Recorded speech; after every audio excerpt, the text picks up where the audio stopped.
this episode of On the Rail. See what a day with the PTHA is like. Spotlight trainer Ed Coletti.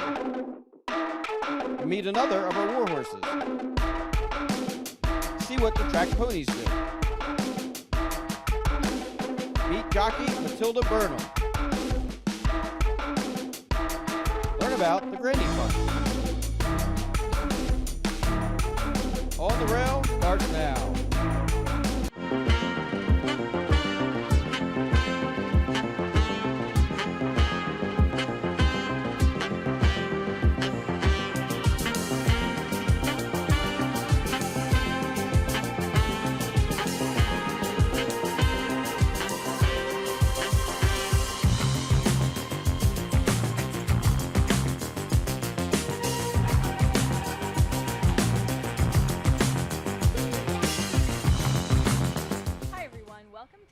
Episode of On the Rail. I'm Jessica Paquette, the announcer at Parks, joined by Chris Griffin of the PTHA.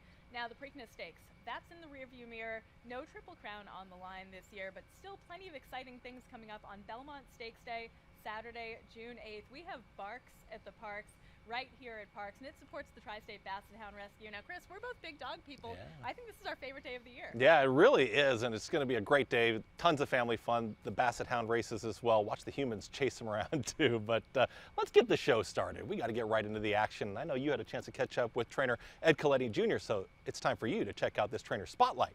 Ed Coletti. Hi everyone, Jessica Paquette, joined here with trainer Ed Coletti Jr. Now, you've been a mainstay here at Parks for as long as I can remember. What brought you into horse racing? Well, a third generation trainer. My grandfather started training in New England.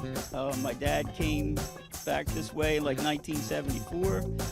And then he was up and down the East Coast. I went to him with him in Florida and came back here like around 1994. And what made you want to carry on the family tradition? Did you always want to train horses?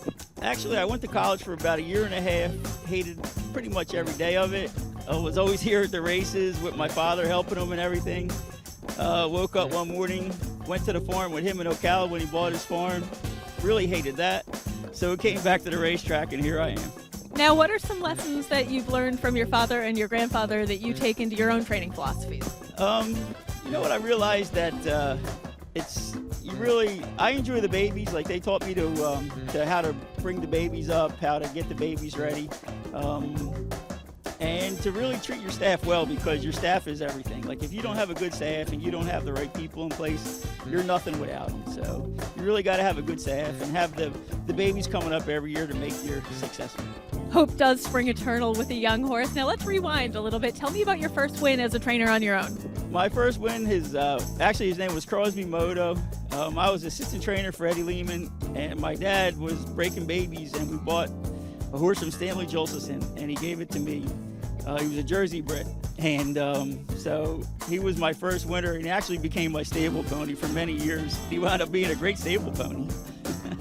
Now, tell me your most memorable win and your favorite horse, who doesn't necessarily have to be your best one. My most memorable win was the Grade 3 victory ride with Dixie Serenade. That was amazing. That was probably still my best victory. But my favorite horse is Wait For It. He was just the coolest horse. I mean, no matter what distance, what level you put him in, he gave it to you. He was, every day he'd come out here and just do his thing, and nothing bothered him. And he retired sound and happy, and he still is. So.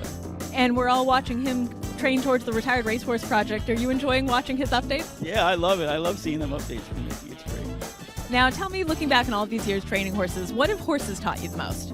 I think patience. Like, you just got to be patient, and if you're patient, you can always fix something.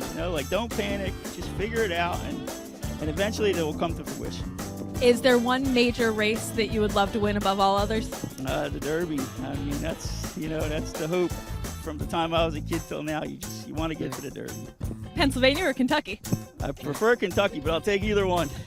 Well, I hope we get to see you here in the Pennsylvania Derby and run for the Roses one day. I'm Jessica Paquette. This is Ed Coletti Jr. trainer, Ed Coletti, runs a really great operation, and there are so many happy horses in that barn. I had a great time getting to catch up with him. Yeah, and I know you were busy on the backside. You even got another interview with an apprentice rider, a new rider here. So let's check out another interview with Matilda Burnham. Hi everyone, Jessica Paquette, joined here with jockey Matilda Burnham, a new addition to the jockey colony here at Parks. Now Matilda, horses have taken you all across the country. Tell me how you got here to Parks and what other tracks you've ridden at.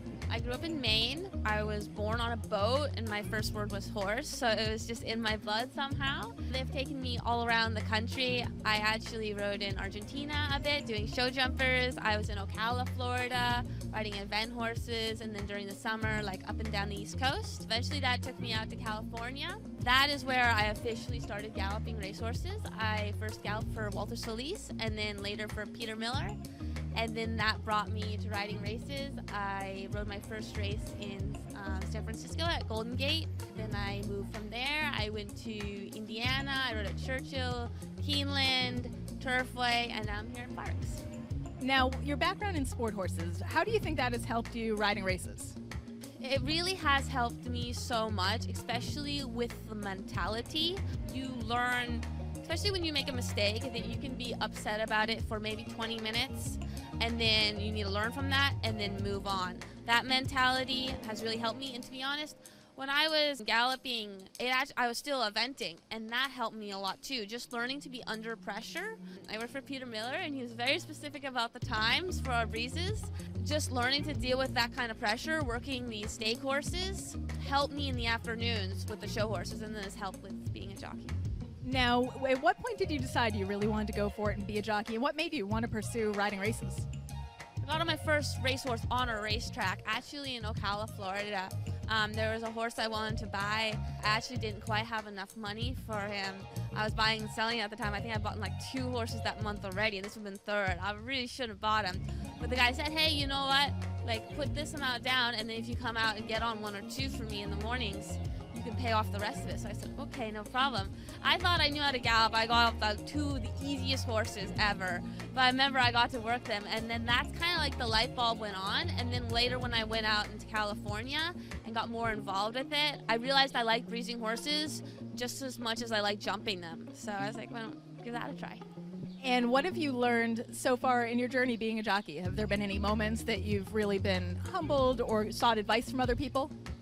Oh yeah, I mean, like so many. Like horses will always humble you. There's no doubt about that. Yeah, I always looked for advice from other jockeys at all levels. Everybody has different experiences and whatnot, and I talk to trainers, their different perspectives on the tracks, how they ride, and I just watch a ton of videos, and I'm always open to listening to people's advice. And who have been some of your mentors as you've started this journey? Peter Miller really helped me a lot, giving me opportunity to work a lot of good horses. Gilly Australia, his head gallop rider, helped me a bunch on Equicizer. I'm so thankful for that. Francisco Torres was my agent in Indiana, a great jockey. He helped me a lot. Monty Hanna, my agent in San Francisco, and his brother Mark. Great people. And my agent today, Jared Hutt, and his father, Bod Hutt. They're all wonderful people. Also, my friend, Mackenzie King. I have to give a big shout out to her. She actually is the first person that really encouraged me to be a jockey. I have a lot to thank from her. And what kind of horses do you like riding best? A closer or front runner? Do you like ones that are a little bit hot or a little quieter? It's a good question. You know, I really can appreciate all of them. You know, I like to figure out where they want to be. I appreciate, you know, if a horse wants to go to the lead, and that's fine. I'll relax up there and hopefully make a run. But coming from behind, I mean, there's nothing more fun than running from behind. Yeah. Well, we're wishing you the best of luck here at Parks. I'm Jessica Paquette. This is Matilda Burnham. Matilda is a very talented rider with a very bright future. Excited to see where she goes from here. But first, let's get to some trivia.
And welcome back to On the Rail. And I never get those trivia questions right. Did you get the question right? Well, when you write the trivia, you do have a little bit of an added edge there.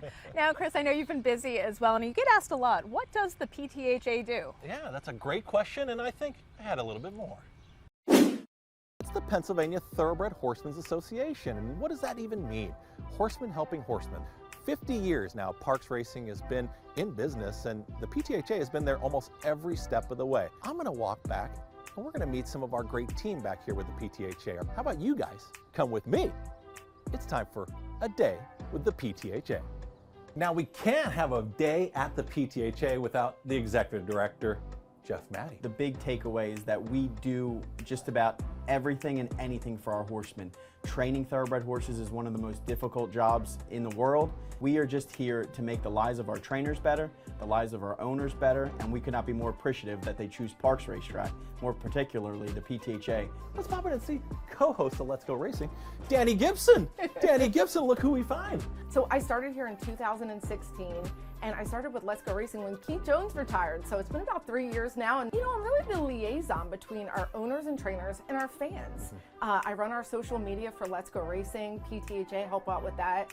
And we put on so many great events, not just the horse racing every day, but so many great events for our horsemen. We have our year-end awards, Hall of Fame, a newsletter that goes out every monthly. We just want everyone to know how awesome our owners and trainers really are and share that with our fans. Director of Finance and Accounting, and that sounds like an intense job, but first, you're a horseman. I mean, you've been around horses quite some time. Yeah, definitely. So my dad was a trainer for 30 years. I worked in the barns growing up in high school. He made me go to school. He said, you can always come back to this. We create a budget in coordination with the racing office to make sure, hey, our stakes program is at an all-time high. Yep. And then, that's the fun part of the job. The boring part of the job, we have to deal with audit and taxes and making sure we're in compliance with federal and state regulations, do everything for the horsemen and making sure that all these programs are funded and budgeted for and that we can keep this program going on for years to come. All right, so we got a chance to talk about finance, but this is really where all the action happens. This is right here, the PTHA office. This is where all the horsemen come in and out every single day. We've got a notary on staff. We print multiple items for the horsemen to make sure that they've got all their documentation with their health benefits and their pensions as well. We've also got the programs here every single day. Craig Donnelly's picks, a new laundry facility that we're responsible for. We talked to the chaplain, and I can even hear the phone ringing right now. I mean, that's how busy it is on a daily basis. Let's say hello. I always imagine that there is a doorbell right here. So you think in post you guys can add a doorbell? Can you guys add it? Ready? I think Turning for Home is what we can be most proud of here at Parks. We're the leading on-track retirement program, and we have so many other programs that have modeled us throughout the country because we help every horse. So any horse here that needs to retire from racing and doesn't have a farm to go back to, they can come right here, ring the bell. We say, can we help you? And we do whatever we need to do to help that horse find a second career. Just hit a milestone. Jeff was talking about it as well, but 4,000 horses. Yes, Mrs. Cruz, she actually just got adopted. She's going to be actually headed to my house tomorrow morning to get transport to go to Maine. Yeah. And she has a wonderful adopter waiting there to put her in dressage and do great things with her. We talked about 4,000 and counting with the rescues with Turning for Home. Is there one, since you've been here, that comes to mind for you? Yeah, I was just working on a story about Lawn Boy. He was our 3,600th horse. Okay. Retired, and he's happy in Florida. He's a Great Britain bred, and he's living with his Great Britain bred owner. Yeah. They love to watch him race, and they love to follow him through their rehab and downtime at the farm. The best way to end a day at the PTHA, we're here at the tack shop. The one thing I didn't do was head over and get some shaving. So let's go do that. All right, we just left the tack shop, and I'm here to see the dock manager, Jonas. He's been here over a decade. I've got to get these shavings. I got to get right over to that barn over there. So Jonas, I'm ready. I got to get some shavings. Where's your yellow piece of paper? Yellow piece of paper. I need a yellow piece of paper? Yeah. Okay, rules are rules. Hold on. I've got the yellow piece of paper. So basically the yellow piece of paper just makes sure that the horsemen have purchased it at the tack shop. So they come right over here to our dock manager, Jonas. I'm going to introduce him one more time. Jonas, I've got the yellow paper. Oh my goodness.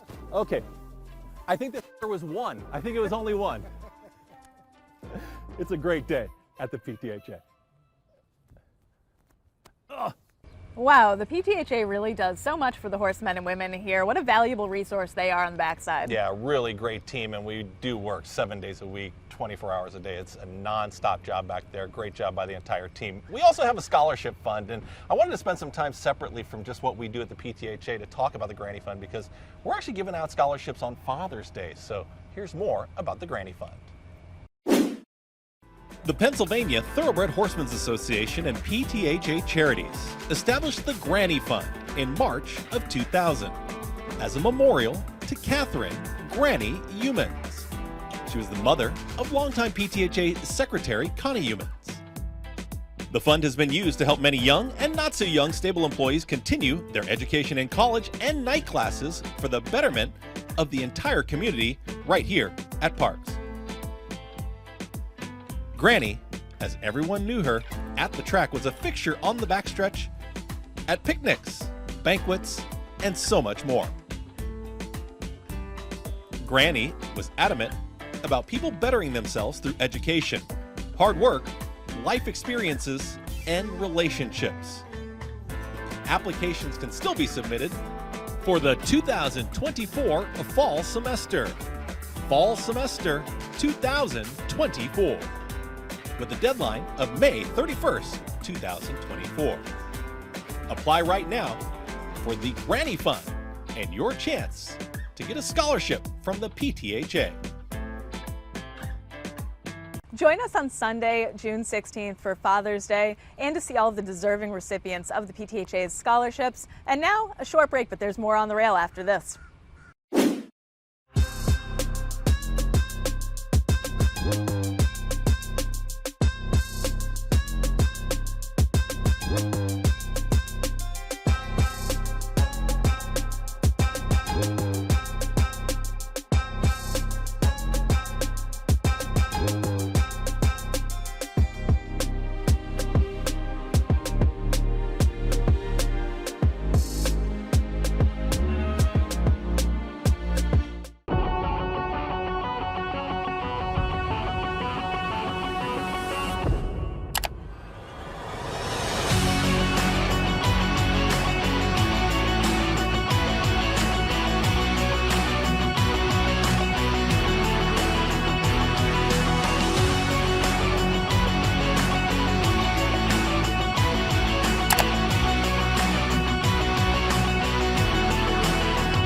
And welcome back to On the Rail, and it's time for one of our favorite features, Inside Track. So on this episode of the Inside Track, we took a look at the horses that keep the racehorses company on the racetrack and on their way to the starting gate. We call them ponies on the racetrack. They're not technically ponies, but learn a little bit more about them up next in this Inside Track.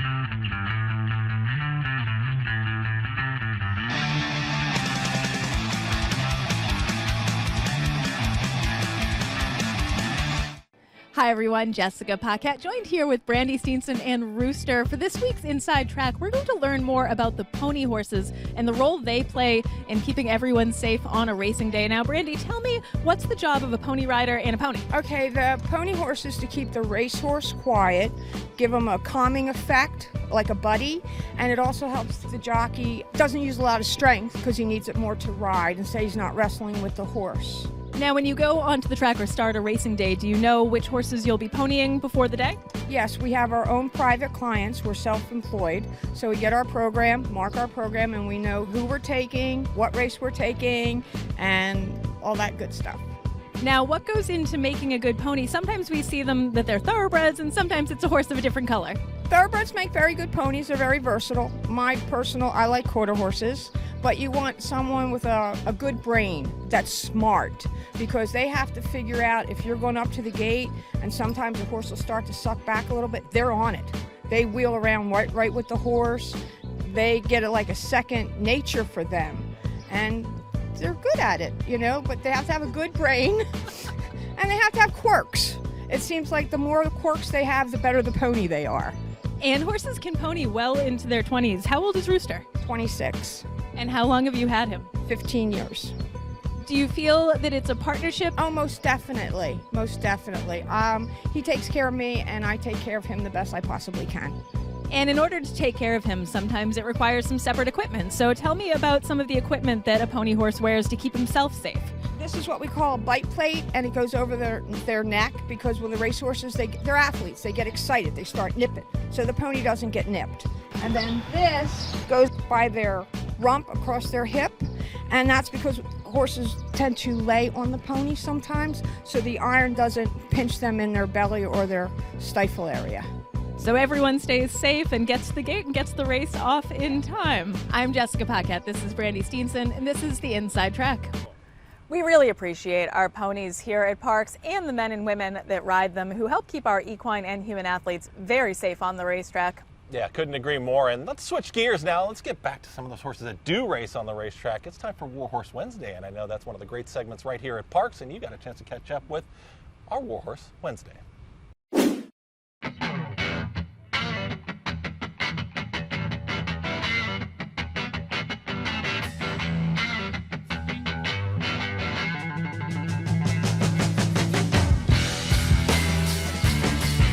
Hi everyone, Jessica Paquette joined here with trainer John Kirby and Miss Malevolence. It's Warhorse Wednesday. Now John, you claimed this horse 2 starts back, one with her first off the claim. What made you want to claim a horse like this? She just has a lot of back class, which I like in a horse, and I kind of left it up to looking at her in the paddock because I wasn't completely sold on her. But when I saw her, I really liked her. She's short, compact, well built, you know, not a skinny filly by any means, and yeah, I really like the looks of her, and she had just gotten her 1 in 6 months condition back, so that's always a help. Now, once you got her in the barn, what did you find out about her personality? She's just an absolute sweetheart. Like, she doesn't have a mean bone in her body, as you can see, and she loves the attention, she loves candy, and just keep her happy, and obviously she'll run for you. And is that the trick with these older warhorse types, just keeping them happy and they know that letting them do the job? For sure. I mean, she had been running pretty consistently, so we gave her a little break. And then we just took it light in her training, just did a lot of jogging. We breezed her and then just jogged her into the race, and it really agreed with her. She doesn't need a whole lot. She knows how to get the job done, and as long as she's happy, she's going to perform. And what were your instructions to Michael Sanchez in the race last time? Just keep her involved. You know, I wanted her up close to the pace. Back on her form in her younger days when she was running against tougher company, she was always close, and you know, the track was a little speedy that day. So I just said, get her in good position, keep her involved early, and take the rest from there. And he did exactly that. He sat third behind 2 horses. He tipped her outside, and once he got her outside, she did the rest. She just took off. Well, Miss Malevolence, proof that good things come in small packages. I'm Jessica Paquette. This is John Kirby. It's Miss Malevolence, and it's Warhorse Wednesday. I do have a soft spot for a warhorse, especially a mare, and Miss Malevolence, definitely one of my favorites here at Parks. Yeah, time just flies by. That's going to do it for this episode of On the Rail, but we're going to be back next month, Saturday, June 22nd. We're going to be back here with another great episode, but some real exciting dates coming up at Parks to really look forward to. Of course, join us on Sunday, June 16th, Father's Day. Lots of exciting things happening then, and also come out on Memorial Day. Great day of holiday racing, and there's a free giveaway.